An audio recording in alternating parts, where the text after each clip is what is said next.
সালে পৌরসভা নির্বাচনে স্বতন্ত্র এমপি স্ত্রীকে হারিয়ে বিএনপি নেতা মেয়র নির্বাচিত হয়েছে।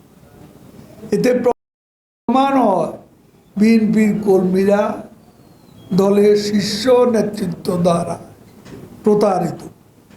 আজকে বিএনপি নিজেরা ইচ্ছা করে তারেক রহমানকে খুশি করতে নির্বাচনে আসেনি, যার খেসারত দিচ্ছে দলের নেতাকর্মীরা।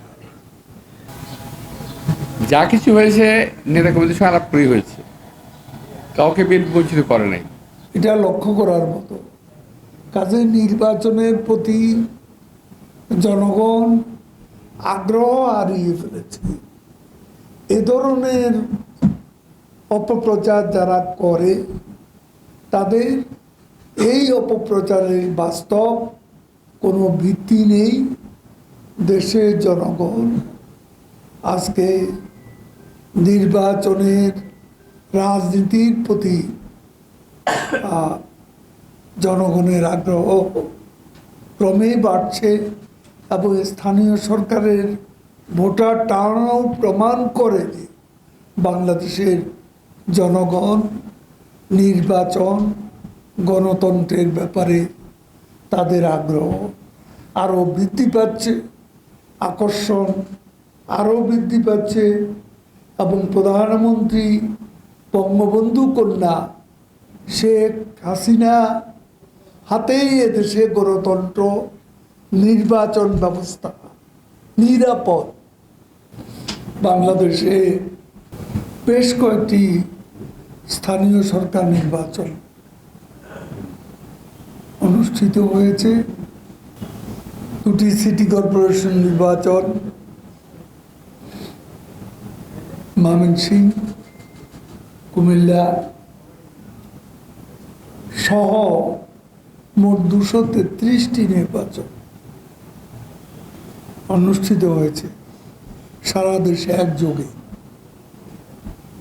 এবং নির্বাচন মোটামুটি আমি বলবো শান্তিপূর্ণভাবে অনুষ্ঠিত হয়েছে। সবচেয়ে এখানে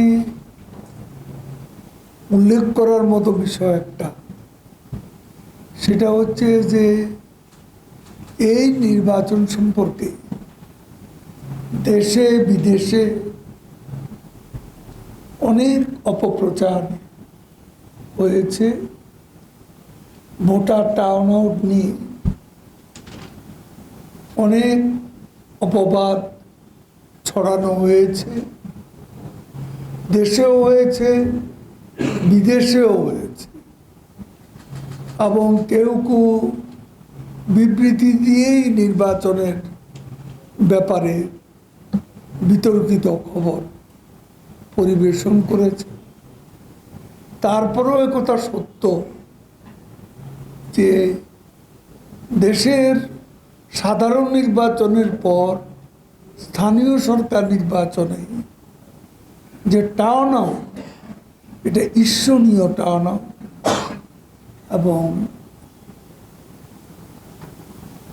নির্বাচন কমিশনই বলেছে 60%,